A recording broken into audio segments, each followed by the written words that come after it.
इस आरोप के सामने आने के बाद बीजेपी लगातार हमलावर है। हालांकि आम आदमी पार्टी अपना बचाव कर रही है। उनका कहना है कि ये झूठे आरोप बीजेपी के द्वारा उन पर लगाए जा रहे हैं, लेकिन अब जो तस्वीर सामने आ रही है। और इस बीच देखिए एक और बड़ी खबर आ रही है। ईडी की ओर से जमानत से गलत परिपाटी बनेगी, ये बात कोर्ट के सामने रखी गई है।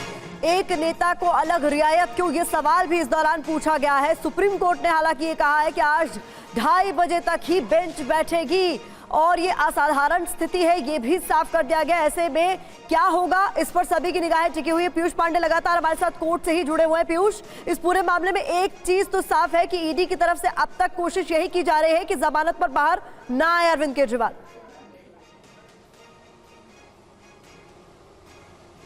तरफ से पहले एसवी राजू पेश हुए और उसके बाद एसजी तुषार मामले में आपत्ति जताई कि सुप्रीम कोर्ट इस मामले में अंतरिम जमानत पर विचार कर रहा है, और जबकि इस मामले में जो मुख्य मामला है उस पर नहीं गौर किया जा रहा और ईडी की तरफ से जो दलीलें हैं पूरी तरीके से वो नहीं सुनी जा रही हैं। चूंकि सुप्रीम कोर्ट ने ये स्पष्ट कर दिया था कि वो 12:30 बजे तक इस मामले में ईडी जो जमानत है, अंतरिम जमानत, उस पर ही अपनी दलीलें पेश करे और मेरिट पर न जाकर के इस मामले पर सिर्फ अंतरिम जमानत पर अपनी दलीलें पेश करे।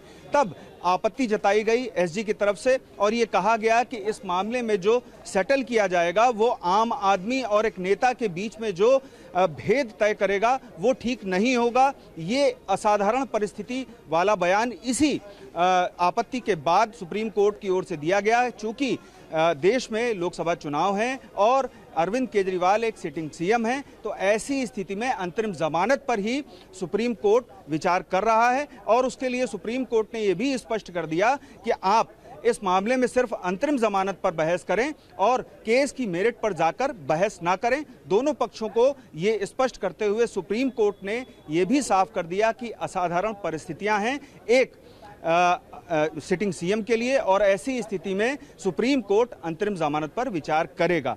तब इस मामले में एसजी की तरफ से भी ये साफ कर दिया गया कि ये असाधारण परिस्थितियां भले हों, लेकिन कहीं ना कहीं एक आम आदमी और एक सिटिंग सीएम के मामले में बहुत दिलचस्प दलीलें जो कि आज सुप्रीम कोर्ट में रखी गई, लेकिन लंच ब्रेक का इंतजार है और सुप्रीम कोर्ट ने कहा है कि 2:30 बजे तक बेंच बैठेगी, असेंबल होगी फिर से, और ये असाधारण स्थिति है। ये एक बहुत बड़ी टिप्पणी रही। जितेंद्र भाटी भी हमारे साथ हैं सीएम हाउस के बाहर से। जितेंद्र, एक तरफ हम देख रहे हैं बीजेपी प्रदर्शन कर रही है, आम आदमी पार्टी की क्या रणनीति, क्या करेगी अब? बिल्कुल, देखिए आम आदमी पार्टी फिलहाल हमारी और आपकी तरह ही जो है जो कोर्ट की पूरी कार्रवाई है उस पर नजर बनाए हुए हैं, पल पल की जानकारी ली जा रही है, उस पर ही आम आदमी पार्टी रिएक्ट करेगी। फिलहाल मैं मुख्यमंत्री आवास के ठीक बाहर हूं, आप देखेंगे अभी यहाँ पर आपको सन्नाटा नजर आएगा। अंदर जो है अरविंद केजरीवाल, उनकी पत्नी और तमाम जो उनके माता पिता हैं वो अंदर मौजूद हैं, लेकिन भी पल पल की नजर रखी जा रही है क्योंकि अरविंद केजरीवाल अंतरिम जमानत पर बाहर आते हैं तो ये आम आदमी पार्टी तो संजीवनी बूटी जैसा होगा। क्योंकि देखिए जो उनके एक बड़े जो नेता थे वो अंदर जा रहे थे, सिर्फ संजय सिंह जो है उन्हीं को कोर्ट ने हाल ही में जमानत दी थी। अब यहाँ पर अगर अंतरिम जमानत मिलती है तो ये आम आदमी पार्टी इसको एक पॉजिटिव साइन की तरह लेके, देखिए कोर्ट ने यहाँ पर साफ कर दिया कि केस के गुण दोष यानी कि मेरिट पर बात नहीं कर रहे हैं। जो उनको गिरफ्तारी को चैलेंज किया था वो सही थी गलत थी, कोर्ट पे बाद में फैसला सुनाएगा, लेकिन कोर्ट ने कहा कि 5 साल में एक बार आम चुनाव होते हैं, असाधारण स्थिति है और दिल्ली के निर्वाचित वो मुख्यमंत्री हैं, तो ऐसे में उन्हें चुनाव से दूर नहीं रखा जाना चाहिए। और देखिए छठे चरण में जो है चुनाव 25 मई को दिल्ली में है और 1 जून को 7वें आखिरी चरण में पंजाब में है, तो ऐसे में उनको अंतरिम जमानत सिर्फ चुनाव प्रचार। बिल्कुल जितेंद्र, ये बड़ा सवाल है कि 47 दिन जेल में रहने के बाद क्या अरविंद केजरीवाल जेल से बाहर आ पाएंगे?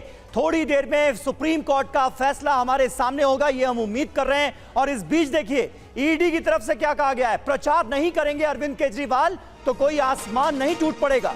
केजरीवाल के खिलाफ पूरे सबूत मौजूद हैं, उनकी भूमिका पर भी बात होनी चाहिए। मनीष झा हमारे साथ मौजूद हैं। मनीष, किस तरह से आप देखते हैं ईडी की इस टिप्पणी को? और जाहिर है ईडी की पुरजोर कोशिश यही नजर आ रही है कि अंतरिम जमानत ना मिलने पाए और केस में अरविंद केजरीवाल की जो भूमिका है उस पर सुनवाई हो। लेकिन सुप्रीम कोर्ट तो साफ कह रहा है कि हम अंतरिम जमानत पर ही अभी बात करेंगे, केस की मेरिट पर बात ही नहीं करेंगे।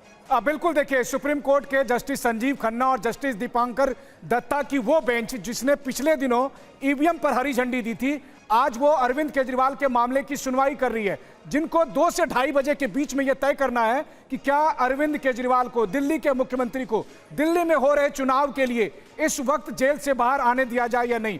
हालांकि अगर मैं कहूं तो अरविंद केजरीवाल ये कहते आए हैं कि वो बजरंग बली के भक्त हैं, आज मंगलवार का दिन है, तो क्या मंगलवार को उन्हें कोई राहत मिलेगी कि नहीं। लेकिन दिलचस्प बात यह है कि ईडी ने भी अपनी दलीलों में बहुत इंटरेस्टिंग बातें कही है। मसलन ईडी ने यह कहा कि जब जॉर्ज फर्नांडिस ने जेल में रहकर चुनाव लड़ा था तब उन्होंने रिकॉर्ड मतों से जीत हासिल की थी।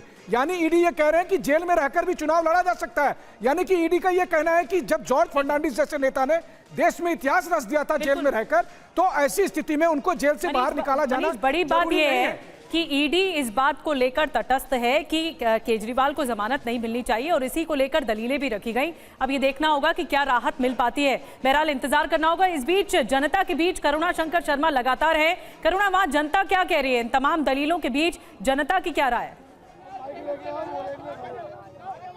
बिल्कुल, देखिए यहाँ पर भी हम लोग यहाँ पर मौजूद हैं और अरविंद केजरीवाल की जो जमानत है इस पर क्या फैसला आता है ये तो देखना होगा। लेकिन इन सब के बीच देखिए ईडी की तरफ से ये कहा गया है, मेरी बात सुनिए आप, ईडी की तरफ से ये कहा गया है कि अगर अरविंद केजरीवाल बाहर नहीं आते हैं तो कोई एक सेकेंड नारेबाजी मत करिए। ईडी की तरफ से ये कहा गया है कि अगर अरविंद केजरीवाल बाहर नहीं आते तो कोई आसमान नहीं टूट पड़ेगा। क्या बोलेंगे आप? देखिए, केजरीवाल बाहर आए ना आए उससे फर्क नहीं पड़ता, क्योंकि चुनाव है, ये एमपी का चुनाव है और इनके पास आम आदमी के पार्टी के पास तो कोई कैंडिडेट ही नहीं था और कांग्रेस के पास भी कोई कैंडिडेट नहीं था, बाहर चलाए उसको। और वो भी वो व्यक्ति है जिसने जेएनयू में नारे लगाए थे 12-13 टुकड़े होंगे। नहीं, मैं ये बोल रहा हूँ आज जो अहम सुनवाई चल रही है 2:30 बजे तक फैसला आ सकता है जमानत को लेकर, क्या आपको लग रहा है इसमें? नहीं आना चाहिए, नहीं आना चाहिए, नहीं आना। ऐसा क्यों बोल रहे हैं? क्योंकि उन्होंने भ्रष्ट किया है दिल्ली में, भ्रष्टाचार किया जी। चलिए, बहुत बहुत शुक्रिया करुणा, बने रहिएगा आप हमारे साथ और जैसे ही फैसला आता है सुप्रीम कोर्ट का हम वापस इस खबर का रुख करेंगे।